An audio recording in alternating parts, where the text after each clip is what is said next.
Blah, blah, blah. Boring intro about how I color in Procreate. It's all the same to you. I would rather just start showing you my coloring process.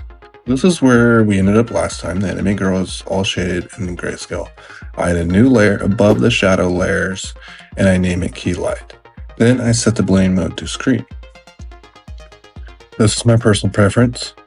Some people like to use the overlay blending mode, but I don't really like the look of it. It comes off feeling plastic and artificial to me. The key light layer is my main light source. Now, I struggled a lot with coloring this particular artwork.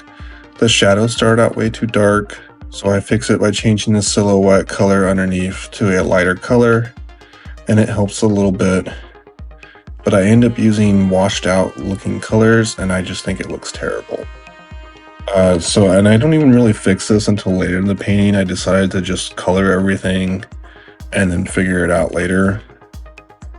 And what I ended up doing was, instead of changing each color individually, I solved this by creating a layer above everything and set it to overlay.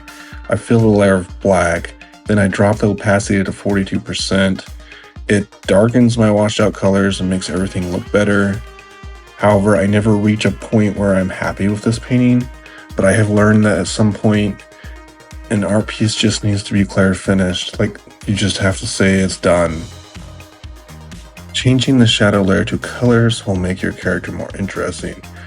Shadows in the real world aren't gray and black as we tend to think. Shadows tend to change to a different color that is muted, meaning the shadow color is desaturated and low on brightness, but not black. I simplify this by using one color for my shadows instead of several different colors that you would normally see in life. A soft purple, a beige, or a soft blue usually works well, and I recommend starting off with that for your shadow color. In this particular artwork, I start out going for a lavender color, but it ends up changing to more magenta.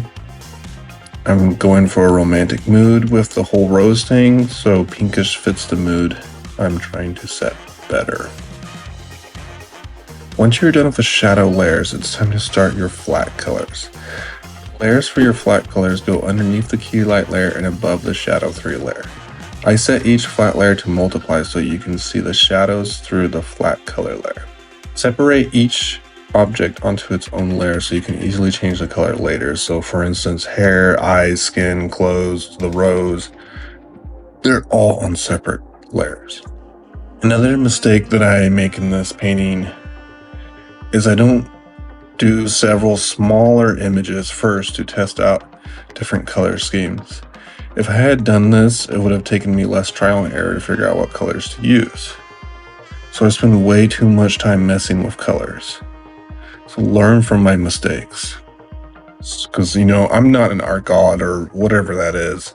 Most of the time, I don't just magically know what colors to pick. I have a general goal for what I want. When creating art, I run into several problems that I have to solve.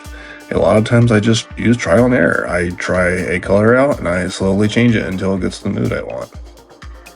Alright, so once the flats are done, I add a layer above the key light layer and call it highlights. I like to use overlay or highlight blending mode for my highlights. I will use a soft brush painting the highlights. I paint big and lightly at first and gradually build up the color slowly.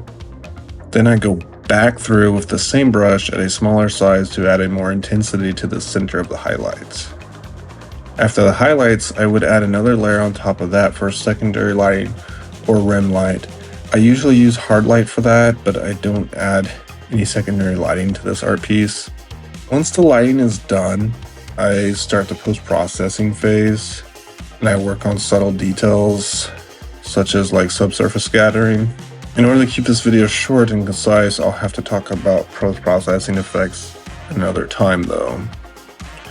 So remember, the key to mastering the art of coloring anime digitally is practice. Don't be disheartened if your first few attempts don't turn out as expected. Mine rarely do. Keep experimenting with different color combinations, shading techniques, and highlight placements until you find your unique style. It's important to keep learning and improving. To help you with that, there's a video right in the center of the screen. Click on it and dive deeper into the world of anime art and polish your skills.